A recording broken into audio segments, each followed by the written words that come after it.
So the organization is called Global Brigades, and it's an organization that was set up by students, and it's reached out to many universities. So Binghamton University has its own chapter, but many universities are involved. Basically, the goal of the organization is to make communities in Central America, like third world countries, more sustainable. We got involved through one of our friends who's actually on the e-board for the organization, and we also heard of other people that have done trips similar to this, so we figured why not go together and try to make a difference in a third world country, which is completely different from the lifestyle that we live here. We worked a lot with creating concrete floors, so a lot of mixing of concrete, and that was also useful in making showers and bathrooms. So there was a lot of digging and in the hot sun, and a lot of blocks and cementing together, so that we pretty much did those duties for 6 families over the course of our trip there. There were Nicaraguan people working with us on the projects, and they were just the hardest workers I've seen. When we'd mix cement, it was very hard work. It was backbreaking labor, as they say, which I found to be very true.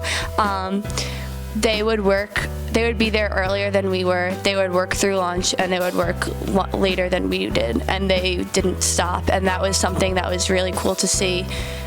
Just people working really hard, and they know that everything that they put into their work is helping them maybe get their next meal or support their family. It made us kind of keep going when things were getting hard. When your back hurt, when your hands hurt, you come and you see these people working 3 times the speed as you, 3 times the hours that you're working. So it kind of made you take a step back, think, okay, I can do this. They're doing it. I don't want to be lazy. I don't want to make excuses. And it just made you and motivated you to work harder. With that, you had the families there, kind of watching you, and for a few of the houses I was at, there were little girls from the family taking pictures of us. So just watching them, watching us, everyone was working their hardest, and no one wanted to mess up these people's houses where they're gonna live for the rest of their life. And I also think that with the language barrier, we were still able to create social cues and communicate with these people, despite I know for me, I don't speak much Spanish, but it was just kind of incredible to see the relationships that you form with these people over just a few short days.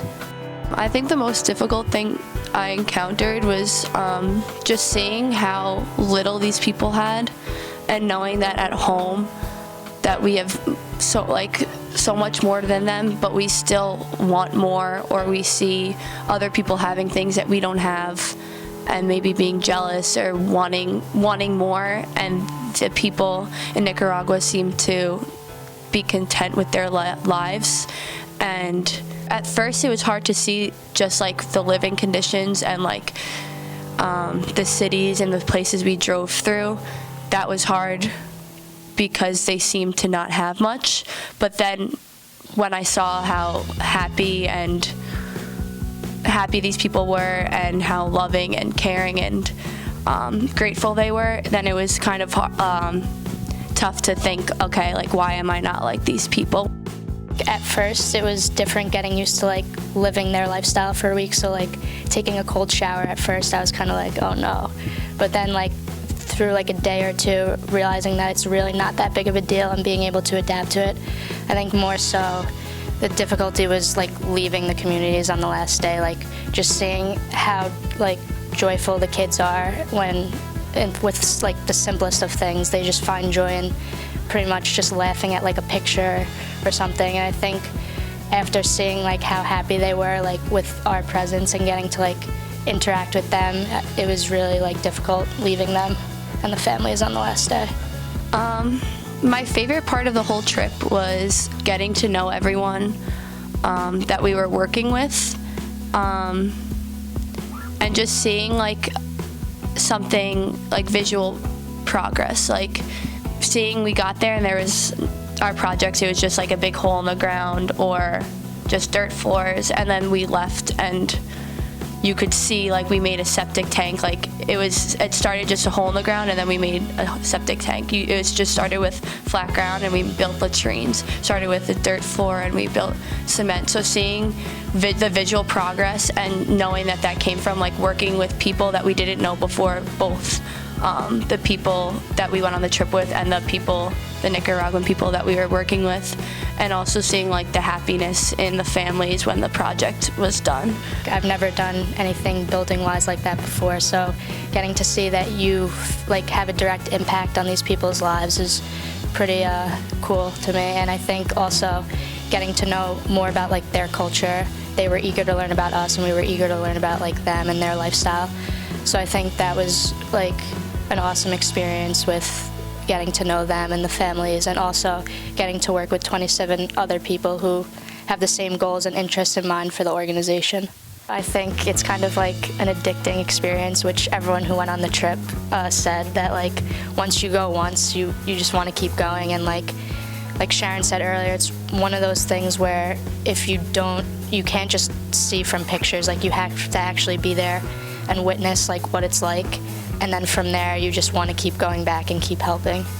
The first day, I remember being there, and again, we didn't really know each other. I knew Jocelyn, and I knew Kenny, who's our friend that's on e-board, and I didn't really know anyone else. And I remember being like, okay, like, if this doesn't go well, like, I'll be home in a week. And then by the last day, we're all on the bus, like, singing to the music, like, bonding over the music, and I'm like, oh, I can't believe that went by so quickly. Like, I wish we had more time.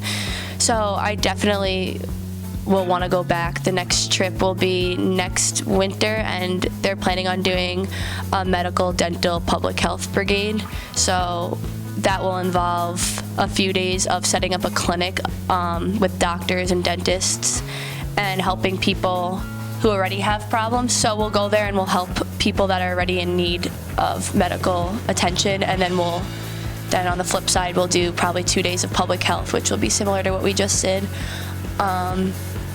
And we'll work on preventing health issues. So if you're watching this, you should go.